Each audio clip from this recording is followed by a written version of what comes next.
IT ದಿಗ್ಗಜ ಇನ್ಫೋಸಿಸ್ ಸಂಸ್ಥೆಯು ಉದ್ಯಮ ಸ್ಥಾಪನೆಗಾಗಿ ಕೆಐಎಡಿಬಿಯಿಂದ ಪಡೆದಿದ್ದ ಕೋಟ್ಯಾಂತರ ರೂಪಾಯಿ ಮೌಲ್ಯದ ಸರ್ಕಾರಿ ಜಮೀನನ್ನು ಖಾಸಗಿ ರಿಯಲ್ ಎಸ್ಟೇಟ್ ಕಂಪನಿಗೆ ಮಾರಾಟ ಮಾಡಿದೆ ಎಂಬ ಗಂಭೀರ ಆರೋಪ ಕೇಳಿಬಂದಿದೆ.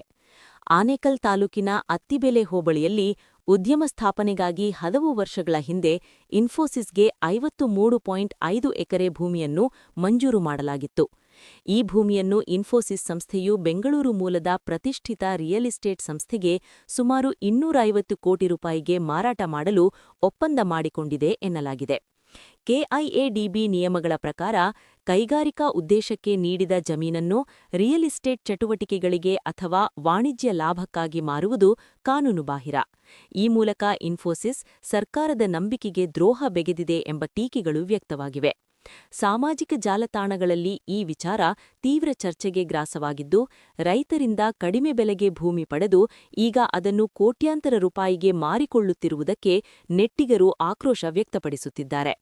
ಇನ್ಫೋಸಿಸ್ ಸಂಸ್ಥೆ ವಿರುದ್ಧ ಸರ್ಕಾರ ಕಠಿಣ ಕ್ರಮ ಕೈಗೊಳ್ಳಬೇಕು ಮತ್ತು ಈ ಭೂಮಿಯನ್ನು ವಾಪಸ್ ಪಡೆಯಬೇಕು ಎಂದು ಸಾರ್ವಜನಿಕರು ಆಗ್ರಹಿಸಿದ್ದಾರೆ.